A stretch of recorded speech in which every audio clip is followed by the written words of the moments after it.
और इसी के चलते उनसे जुड़े लोगों को सदमा लग जाता है। हर कोई यही सोचता है कि अचानक ऐसे कैसे मृत्यु हो सकती है। आपको बता दें कि शिव पुराण में मृत्यु को लेकर कई सारे संदेश साफ साफ दिए गए हैं। शिव पुराण में इस बात का जिक्र किया गया है कि किसी की भी मृत्यु कभी भी अचानक नहीं होती। हर किसी की मृत्यु से पहले भगवान उस शख्स को संकेत जरूर देते हैं। तो चलिए आपको बताते हैं कि वो कौन से संकेत हैं जो मृत्यु को लेकर शिव पुराण में दिए गए हैं।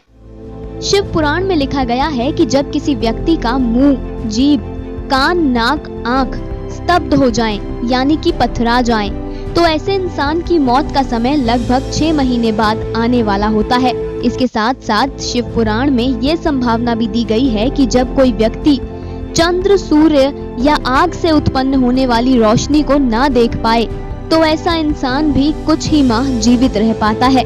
वहीं यदि कोई व्यक्ति अचानक सब कुछ काला काला देखने लगे तो ऐसे इंसान की मृत्यु का समय बहुत पास होता है।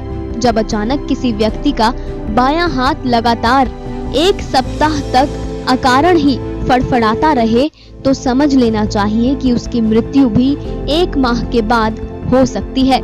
शिव पुराण में इस बात का जिक्र भी है कि जिस इंसान की जीभ अचानक से फूल जाए और दांतों से मवाद निकलने लगे, स्वास्थ्य बहुत ज्यादा खराब होने लगे, तो उस इंसान का जीवन भी मात्र 6 माह शेष रह जाता है। वहीं अगर कोई व्यक्ति पानी में, तेल में, आईने में अपनी परछाई को ठीक से ना देख पाए तो उसका जीवन भी बेहद कम बचता है। इस पूजनीय किताब में ये साफ साफ लिखा गया है कि जिन लोगों की मृत्यु 1 माह शेष रह जाती है वो अपनी छाया को भी स्वयं से अलग देखने लगते हैं। कुछ लोगों को तो अपनी छाया का सर तक दिखाई नहीं देता। किसी व्यक्ति को ध्रुव तारा दिखाई ना देना ये भी एक तरीके का संदेश है।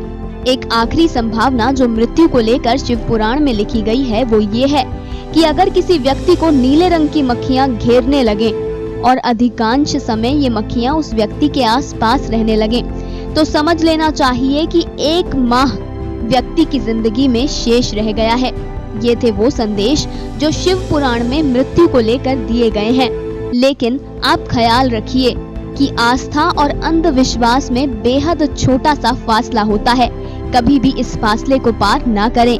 कथा सागर की पूरी टीम सदैव आपके सुखद जीवन की कामना करती है।